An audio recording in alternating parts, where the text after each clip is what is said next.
There is one creation in the world that is said by many to be the most haunted object of all time. A doll with the supernatural ability to haunt households, curse families, and destroy lives. A doll with such a malevolent power that thousands of people find themselves having to apologize for doubting it. A doll that is said to be so haunted that delving into his story puts us all at risk of incurring his wrath.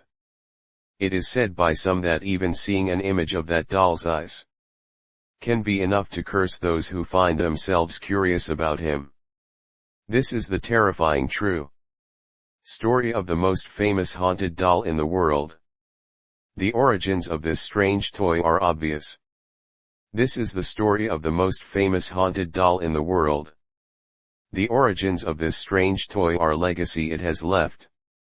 This is the story of Robert the doll. Where Robert originally came from is, as is the case with many of these tales, a story of conflicting origins. Some say it was a present from a family member who had been traveling and wanted to bring the young boy a gift from their time in Europe. Others say that a maid who worked in the mansion that Robert would soon call home was caught practicing voodoo rituals. When this was discovered, the maid was instantly fired. But just before she left, she would give a gift to the young man of the house. That young man was Eugene Otto, and that gift, in either version of events, was the doll that would soon come to be known as Robert.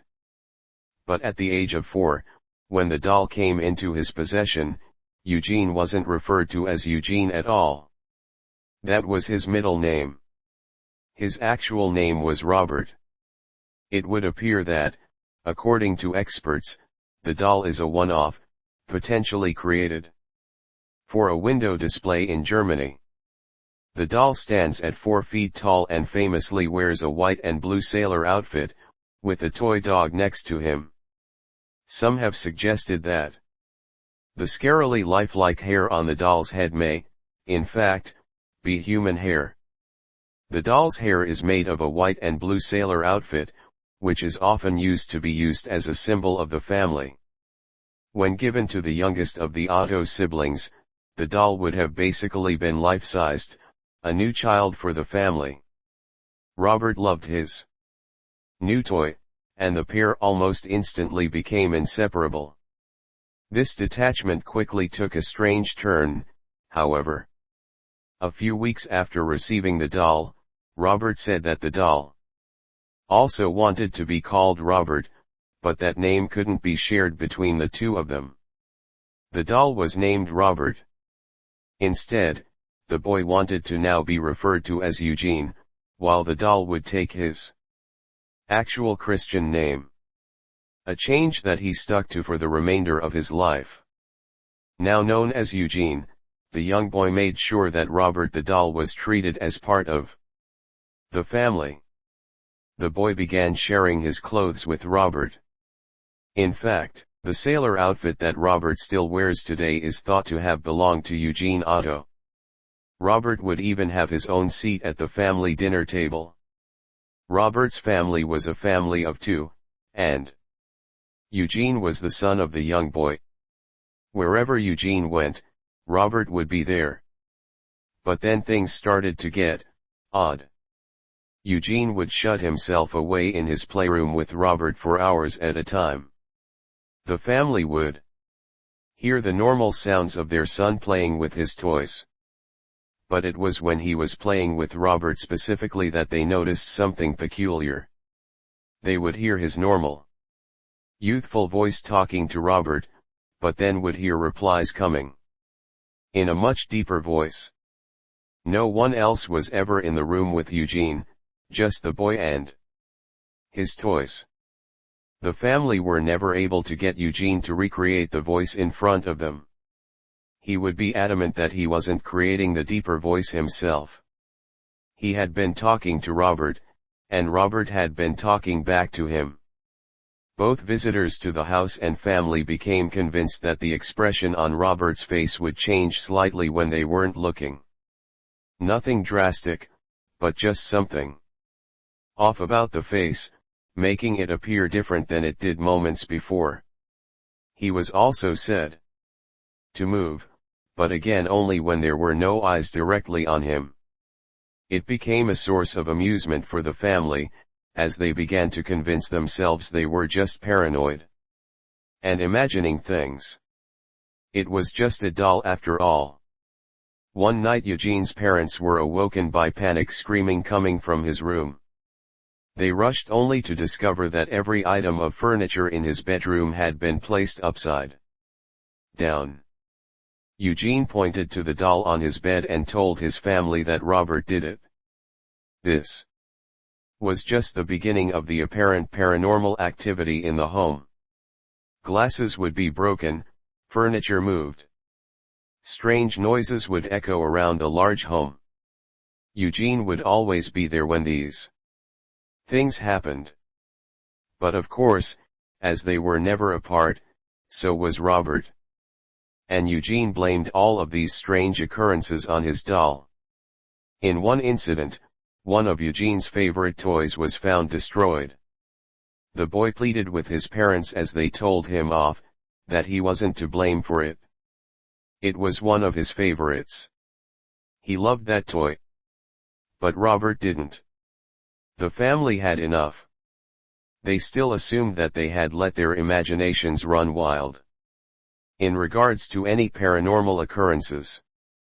But it was undoubtedly true that Robert seemed to encourage bad behavior in Eugene. His parents decided it was time to separate the two. For what wouldn't be the last time, Roberts was banished to the attic. Something that despite all the trouble, Robert seemed to be getting the boy in.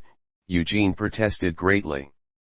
He had become worryingly attached to the toy and was completely distraught at the thought of being apart from him. Locking Robert away didn't seem to stop the strange events, however.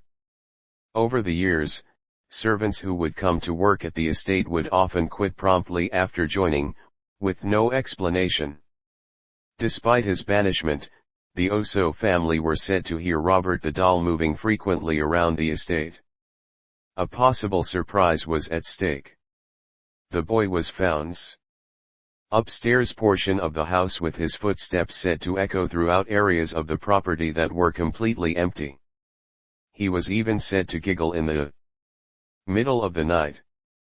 Others claimed to catch glimpses of something white moving around the house late at night, but it would move so fast they would never get a clear look at what it was they were seeing. Most disturbingly, there are some reports that the person who took Robert up to the attic was the boy's aunt, who would shortly become the first recorded victim of the supposed curse of Robert. The legend goes that just one night after separating the boy from his best friend, she was found dead in her bed. And that feels like where the story should end. Eugene grew up and Robert stayed locked away in the family's attic. The strange noises would often be heard throughout the house over the years, but nothing that felt too unexplainable. As an adult, Eugene moved away to Paris, to pursue his passion of becoming a painter. He would only return to his family home after the death of his mother. His older siblings signed over the estate to Eugene and his new wife Annette, and the pair would return to live in the large mansion in Key West, Florida. Now he was home, however, and strangely after so many years had passed, one of Eugene's first actions was to head to the attic and find his beloved childhood companion. The bond had not been broken after all these years. The pair immediately picked up where they had left off and became inseparable once again. Eugene started having furniture commissioned for Robert, who would bring the doll everywhere with him and would refer to him as though he were a real person. Eugene's wife Annette claimed to have never seen Robert do anything strange directly, but she was not keen on the doll. It gave her weird vibes and clearly had a strong effect on her husband whenever Robert was near. Even as an adult, when Eugene would do anything that could be considered abusive or cruel to Annette, he would place the blame on Robert. An understandable attempt at deflection when he was a child maybe, but that fact appears much more sinister as an adult. Eventually Annette was sick of Robert, and she was able to get rid of him. She was able to get rid of him, but she was also able to get rid of him, and asked Eugene to put him away somewhere. Eugene reluctantly took Robert to his childhood bedroom and placed him in the window so he could look out onto the street. A fact that clearly affected the locals, as children reportedly started taking different routes to school to avoid walking past the Otto house and come under the glare of Robert. It has been suggested that the room Robert was kept in was requested by the doll himself, so he could have a view. Eugene spent a good chunk of the next 40 years of his life in that room, painting and talking to Robert. In 1974 Eugene passed away, and the first thing his widow Annette did was put Robert back in the attic. The doll clearly had a very strong impression on her, and something about it made her want to get away from it as quickly as possible. Later that year Annette sold the Otto estate, leaving Robert behind to become the problem of the new owner, one Myrtle Reuter. Myrtle started to hear strange noises inside her new home, footsteps and giggling late at night as she lay in bed. After some time and investigating, she began to realize that these sounds were coming from the attic. There didn't appear to be anything strange up there to begin with, and if it wasn't for what she was certain was the sound of laughter, she may have just chalked the attic up. She then found an old dusty trunk that had seemingly been left there by the previous owner. She carefully unlocked it, and inside, found Robert. Myrtle's immediate reaction to the appearance of Robert wasn't one of fear. She found the doll charming. She brought the cute-looking doll down with her, in the strange hope that this would make Robert happy, and keep him from causing a disturbance any longer. But of course, bringing Robert into the main house just amplified his apparent abilities. Myrtle said that any time she or any visitors ever said anything negative about Eugene Otto, Robert's facial expression would change. Whatever the strange relationship between Eugene and Robert might have been, it appears that love for one another went both ways, and that Robert clearly still thought fondly of his previous owner. Myrtle would find Robert's presence in different positions or places around the house, but despite these strange occurrences, Myrtle seemingly was not scared of Robert. In fact, much like he had with the Ottos, Robert became a permanent fixture of her home, keeping him around for 20 years. While Robert appeared capable of mischief and strange behavior, it would seem that those close to him would form a strong bond with the doll, and seemingly Myrtle and Robert's relationship would continue to grow. Myrtle's relationship was mostly positive. That was, until everything changed. In 1994 Myrtle moved out of the Otto house and took Robert with her, but Robert seemingly did not want to leave his old home. A few days into being in her new property, Myrtle awoke in the night. She walked to her bedroom door to go get a glass of water. But much to her confusion, she could not open the door. Myrtle struggled and struggled with the handle, but despite not being locked, she was seemingly trapped in the room. The remainder of what happened that night in Myrtle's new home has not been disclosed, but whatever took place this evening clearly was enough for Myrtle. The very next day she donated Robert to the Fort East Martello Museum. Not long after this, Myrtle would be found dead. Myrtle would be found dead.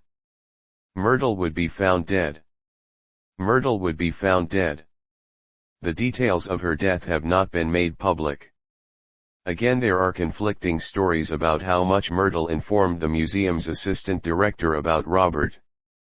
Some reports suggest that she introduced him as a member of the Otto family, and that he was haunted, and she just couldn't handle him anymore. Intrigued by the history, the museum director agreed to take Robert in. Others have said that Myrtle hadn't made it clear to the museum what they were accepting when they agreed to house Robert. To them, it was just an interesting artifact from the turn of the century, and a piece of local history. There wasn't really space in the museum for Robert when he first arrived, so to begin with he was kept in a back room. But Robert seemingly didn't want to be kept locked up again. Workers in the museum claimed to see what they described as a white blur at times around the storeroom. Many of those who interacted with the museum's assistant director said that they found the doll unsettling, but while he was stored away, his legend was growing in the wider community. Visitors would come to the museum and request to see Robert. Reluctant museum workers would then bring him out of storage, so that the interested parties could meet the supposedly haunted doll. These requests became more and more frequent, until the museum decided it was worth giving Robert his own display. Robert was then taken to the museum, where he was then taken to the museum. The curator of the museum dismissed her co-workers' stories about a possessed doll running around the museum. That wasn't until late one night when she was working alone, prepping the exhibition area for Robert to be displayed. Whatever happened to her that night, she has refused to speak about publicly. But something scared her that evening, to such a degree that witnesses claimed she came running out of the museum, screaming at the top of her lungs. Weeks later, another employee was the last one at the museum, so it was their responsibility to turn off all the lights and lock up for the evening. As they walked across the darkened car park to their car, they were shocked to see all the lights in the building turn back on simultaneously. 8 different switches controlled the lights throughout the building. It would have been impossible for a single person to achieve this. Robert has become a source of fascination and fear for the workers at the museum. One suggested that maybe they should show Robert respect by giving him his own display case and his own toy, a small stuffed dog to keep him company. But this didn't seem to have the desired effect. While the stories about Robert's past are sketchy, it isn't until this point in his story where people actively started claiming Robert's existence, that he was capable of cursing anyone who gazed upon him. Or at least, anyone who didn't ask his permission first. To begin with, visitors would report strange occurrences when they tried to take photos of Robert. Digital camera batteries would die in his presence and then begin working again. Once outside the museum, photos would come out blurry, blank, or entire memory cards would be wiped of images. Or in some cases, pictures would be erased. And the total opposite would happen. One visitor claimed they took a couple of photos of Robert, only to return home, develop the photos, and discover that every single one on the reel was of Robert. The museum decided to put out a set of guidelines for any guests interacting with Robert. Every visitor must introduce themselves politely. If they want a photo, it is important to ask permission first. Then thank Robert for his time before departing. Interestingly, as Robert's legend has grown, these acts of respect seem to have also grown outwards from just Robert's actual exhibition. Just head to any article or YouTube video on the topic and you will see countless people thanking Robert, or more often apologizing for having looked at images of him without his permission. Ignoring these rules, either in person or even while just looking at images of Robert, can cause him to take great offense, and there have been some traumatic events that have been blamed on the wrath of Robert. Robert's exhibit is now surrounded by letters. Letters from those who have disrespected him and lived to regret it. This began in the 90s and still continues to this day.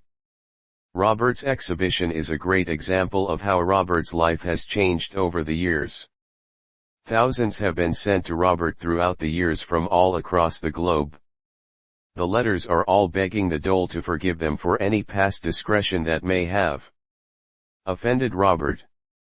Many due to people not believing the true extent of Robert's powers, making jokes in his presence, and then heading home to find out they had in fact welcomed in the curse of Robert to their home. Some are mild inconveniences that the writer has attributed to Robert's displeasure, but others have seen their entire lives fall apart in the aftermath of their experience with Robert. Robert even receives gifts as a way of payment for showing him disrespect in the past.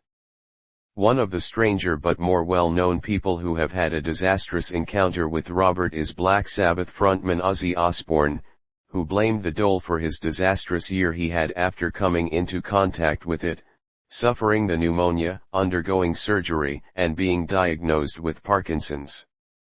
While we have heard some reports of people meeting unexpected fates after dealing with Robert in the years before his arrival at the museum, it appears to have ramped up significantly since he arrived there. Could this be due to the museum playing into his legend and more people becoming aware of Robert, or maybe Robert isn't too keen on his new home?